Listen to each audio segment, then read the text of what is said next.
રવિવારે જયપુરની બે હોસ્પિટલમાં બોમ્બ હોવાની માહિતી મળી છે। બોમ્બ હોવાની માહિતી મળતા મોટી સંખ્યામાં પોલીસ જયપુરની સીકે બિરલા અને મોનીલેક હોસ્પિટલ પહોંચી છે। બોમ્બ સ્ક્વોડ પણ હાજર છે। દર્દીઓને હોસ્પિટલમાંથી બહાર કાઢી પછી તપાસ કરવામાં આવી રહી છે। કલકત્તામાં ડોક્ટર યુવતી પર બળાત્કાર અને હત્યાના બનાવ બાદ ગૃહ મંત્રાલય દ્વારા કાયદો અને વ્યવસ્થા જળવાઈ રહે તે માટે કડક આદેશ કર્યો છે। ગૃહ મંત્રાલય દ્વારા તમામ રાજ્યો કેન્દ્ર શાસિત પ્રદેશોને દર 2 કલાકે મોનિટરિંગ કરવા સૂચના આપી છે।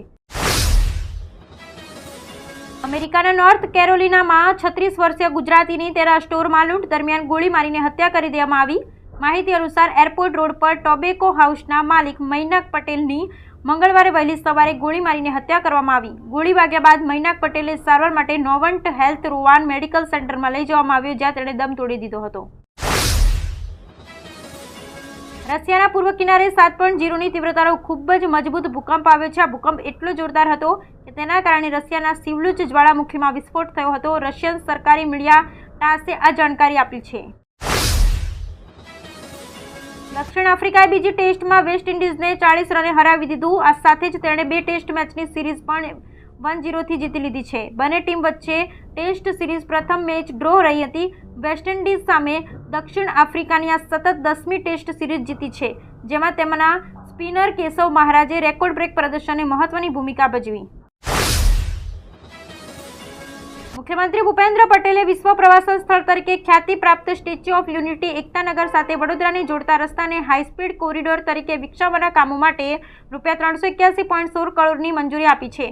વડાપ્રધાન નરેન્દ્રભાઈ મોદીની પ્રેરણા અને માર્ગદર્શનમાં લોહ પુરુષ સરદાર વલ્લભભાઈ પટેલની વિશ્વની સૌથી ઊંચી પ્રતિમા statue of unity Sardar Sarovar Narmada બંધ એકતાનગરમાં નિર્માણ પામી છે।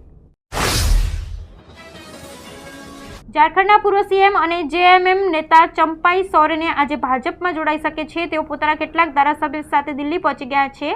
બીજેપી નેતાઓને મળ્યા બાદ તેઓ બપોર 3 વાગે બીજેપી હેડક્વાર્ટરમાં પાર્ટીમાં સામેલ થઈ શકે છે।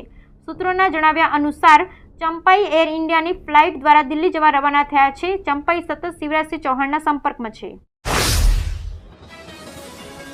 કલકત્તાની હોસ્પિટલમાં ફરજ બજાવતી મહિલા તાલીમાર્થી ડોક્ટર પર બળાત્કાર અને હત્યા મામલે સીબીઆઈ દ્વારા મોટો નિર્ણય લેવામાં આવ્યો છે। સીબીઆઈ દ્વારા આરોપી સંજય રોયનો સાયકોલોજીક ટેસ્ટ કરાવવાનો નિર્ણય કરવામાં આવ્યો છે, જેને લઈ સીબીઆઈની ટીમ વહેલી સવારે કલકત્તા પહોંચી હતી। હરિયાણામાં વિધાનસભા ચૂંટણી પહેલા ભારે રાજકીય ઉથલપથલ જોવા મળી રહી છે। લગભગ 4.5 વર્ષથી ભાજપના ગઠબંધન ભાગીદાર તરીકે સત્તામાં રહેલી કિંગ મેકર જનનાયક જનતા પાર્ટીના 4 ધારાસભ્યોએ પાર્ટી છોડી દીધી છે, જ્યારે 3 ધારાસભ્યોએ પાર્ટીથી દૂર લીધી છે। તેથી જેજેપીના કુલ 10 ધારાસભ્યોમાંથી ફક્ત 3 જ વ્યવહારિક રીતે પાર્ટી સાથે બાકી છે। સીબીઆઈ કલકત્તાની આરજી કાર હોસ્પિટલમાં તાલીમાર્થી ડોક્ટર પર બળાત્કાર અને હત્યા કેસની તપાસ કરી રહી છે। શનિવારે સીબીઆઈએ આ મામલે હોસ્પિટલના પૂર્વ પ્રિન્સિપાલની લગભગ 13 કલાક સુધી પૂછપરછ કરી હતી।